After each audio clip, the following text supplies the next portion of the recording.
Okay. This video was made to explain the process of me editing the 2.1 Awards nominees video and the 2.1 Awards results video. I've managed to learn a lot more about editing throughout the year to animate this, and I would like to bestow some of the experiences I had.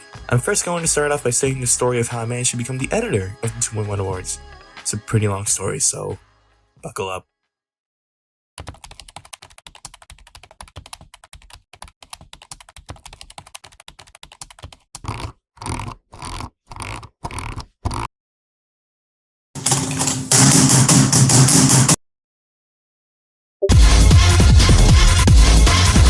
So I was in charge of putting all the sound effects and audio in Prelude, as you can see. Where I acquire mostly every sound is from royalty-free sound effects at freesound.org, because Viper needs his fucking money. It was kind of a pain in the ass to find the right sound effects, and I distinctly remember the traumatic experience of spending 4 hours looking for the sound effect of paper falling. There's some iconic sound Easter eggs I put throughout, from the Minecraft death sound to a Pokemon sound effect to the obvious JoJo references. You can't get mad at me for that. Their sound effects is so fucking good. One of my greatest weaknesses in editing actually is mastering audio and making it sound clean, which I know, a complete surprise considering the perfectly normal audio from the answer video.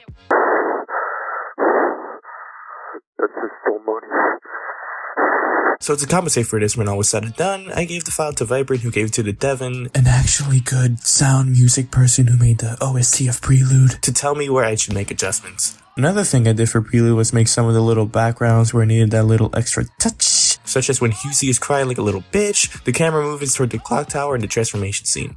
At this point of editing, I had no idea how to use After Effects, so for the speedline backgrounds, I just loosely followed a tutorial and somehow managed to make it not look like total dog shit. And that's all for my part on what I did with Prelude. It goes without saying that Rayford put a tremendous amount of more effort into the animation than the Devon with his sick-ass OST music. Props to them.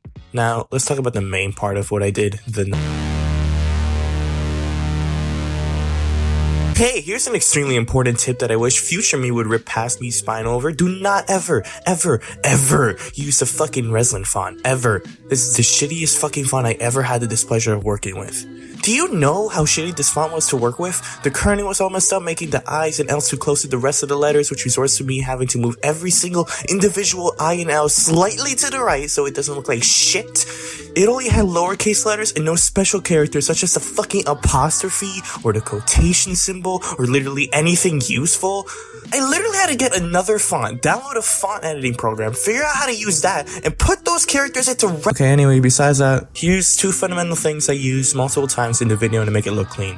The first thing is making stuff glow, and in order to make stuff glow, all you need to do is get a copy of it and make it blur behind the original thing. The second thing is making a grid to make things evenly spaced and centered.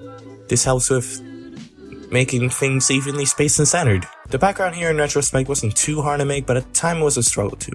The GD background part of it was made by getting the GD background and moving it below a color gradient overlay.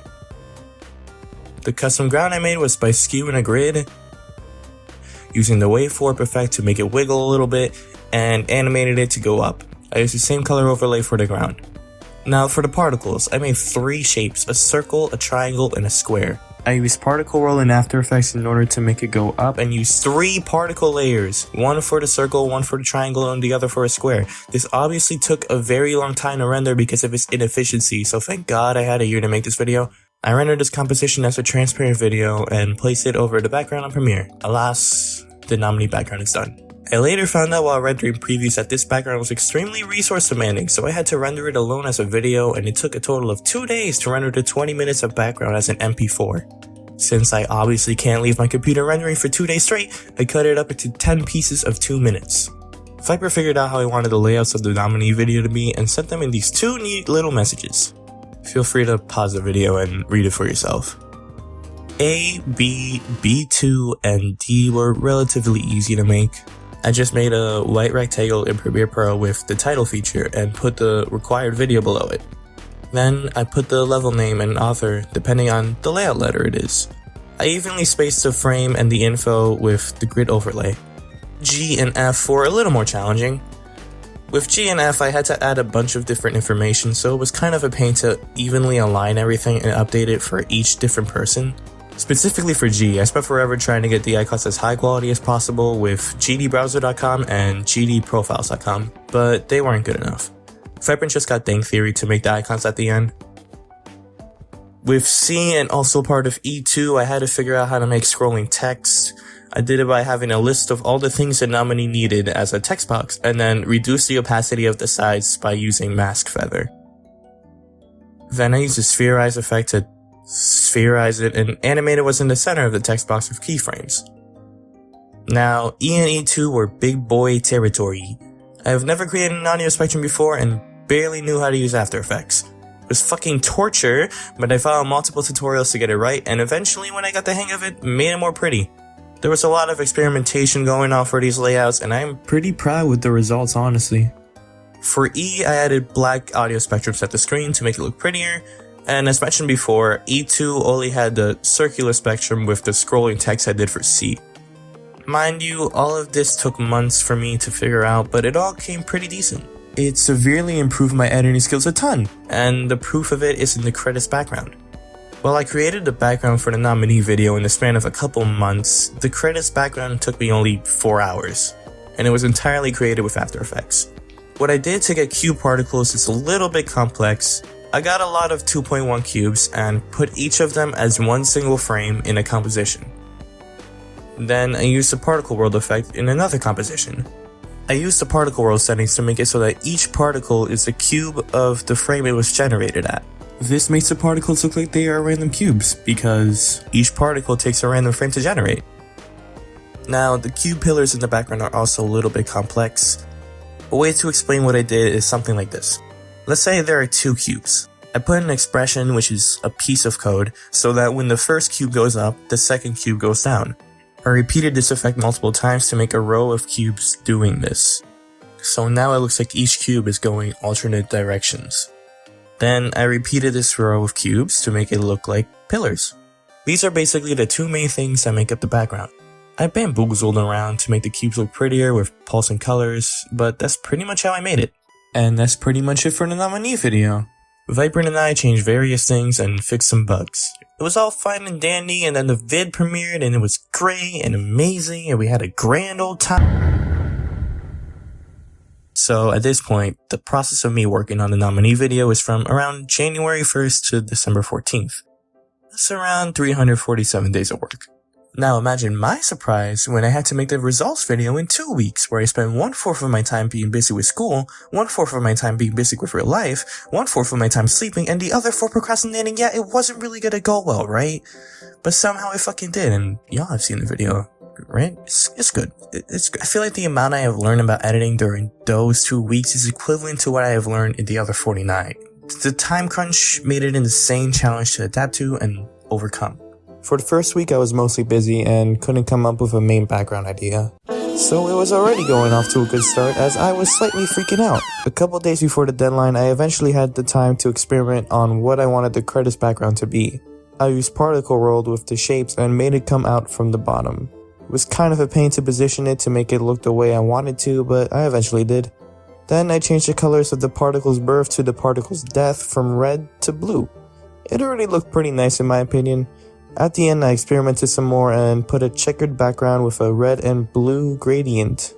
Meanwhile, I still had no idea what I wanted to do for the results background, but then I had a eureka moment of what I wanted, something circular, something similar to this background in B. So near the deadline, I stayed up until 5 AM to create a somewhat rough draft of what I wanted to make.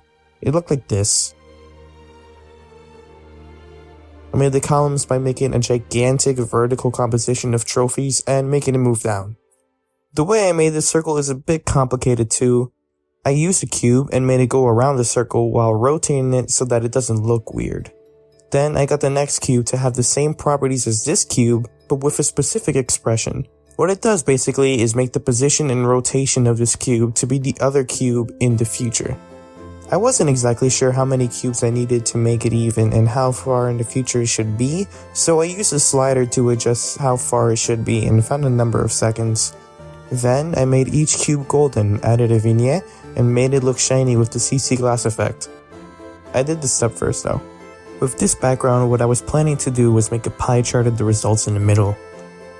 Thinking about it now, a pie chart is kind of flawed and anticlimactic since you figured out who the winner would be at the end. Anyway, Vibrant didn't like it at all, so because of the time constraint, we just decided to use the credits background and turn it gold, so that was always a good sleep. However, it wasn't a complete waste since I used the effects to make it gold for the text, the frame, the trophies, and pretty much everything else. After making everything else, I had to figure out how to make the bars. I put the 4 nominees in the order of how they were shown and positioned them. I categorized the first, second, third, and fourth place nominees into their own respective compositions to reduce complications. I did the same for the bars, and doing both of these made moving the bars to their respective nominees significantly easier. Basic math here, if we say 100% is here, then the width of first place is always 100%. You divide 100 by what the first place percentage is to get the winner multiplier. You multiply the rest of the nominee percentages by this multiplier to get what the width of the rectangle should be. Animating all of this was a huge fucking pain. I needed to use 4 separate sliders to keep track of the nominees' percentages. I also had to use the graph editor to make the bars have identical Bezier curves so that the winner isn't given away. But do you want to know what was an even bigger pain in my ass? The percent. Now, this is where expressions dramatically fucking helped. First off, the source text. How did I make those percentages? Let's say that this slider is an exact percentage of what the width of the bar is. I then made the variable win, which is that slider, in decimal form. So if the slider is 42.66666, the variable win is 0.426666. I then multiplied the percentage of the nominee votes by win, then by 10, rounded it, and then divided it by 10. Then I added a percentage sign, to be cute. The Y position of the text was just always moved to the middle of the bar. Since the bars are categorized as I said before, it made it a lot easier to move them to their respective places. And I don't even know what I did for the exposition. Look at this fucking garbage. You think I'm gonna explain this? It's just a bunch of experimentation where its purpose is to move it to the right edge of the rectangle and then 90 pixels more to the left so that it's inside. I spent the last couple of days pulling all-nighters to finish all this garbage in time, and I'm surprised I even managed to figure all of this out with the time constraint. Anyway, after all of this was done, I used dynamic linking to move everything in its right place on Premiere Pro. There was like a day left by the time I finished, so I couldn't render the video all at once since it would take too much time. What I planned to do was to render each composition individually so that they would all just be transparent videos. And rendering transparent videos on top of each other is way faster than rendering a bunch of After Effects compositions on top of each other. Mostly everything was rendered already because I rendered these compositions overnight while I was doing the project. Smart. But at December 27, I was planning to use the night to render the credits background and the bars, which is the most time-consuming render. I put it in Media Encoder and had my little baby sleep.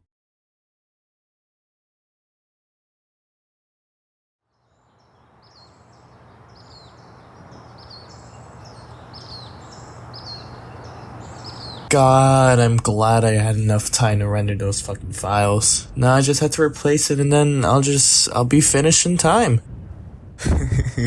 Imagine if nothing actually happened. Okay, so I later found out that the reason is because Media Encoder had this freezing bug in the 2019 version. I have always used the 2018 version up to 2 days before the deadline for dynamic link. Not my fault. Okay, after fixing it at 4 AM, everything is rendered. For real now. Oh, the transparent videos are not transparent.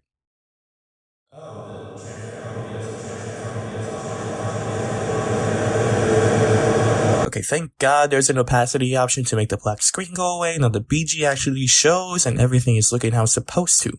And now finally, I can finally fucking render after the delay and finally be finished with my life.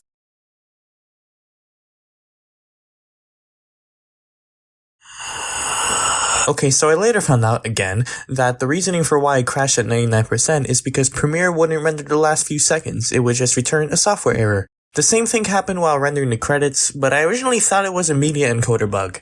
So I thought it was a specific bug, but it just turned out to be another bug. I rendered the last few seconds of the video and replaced it.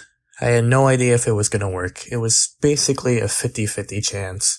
The video was getting close to finishing rendering, and then... 98, 98, oh, 99, 99. Oh shit, is it actually gonna render? Let's go! Let's go! I would like to say thank you to Vibrant for giving me the opportunity to edit the awards and sticking with me throughout the time I was editing. It helped improve my editing a godly amount, and taught me a lot of little tips and tricks to make my editing process faster and more efficient. Shout out to Orinami, Arb, and all the others for sticking with me during the delay and helped alleviate some of the stress I had during that time. I feel like that I grossly oversimplified some of the editing I did here, so if you want to contact me with editing questions, you can hit me up on my Discord and I'll be happy to respond. I hope you enjoyed this video and that it helped show how the video was made and the process I was going through. Thanks for watching, and make sure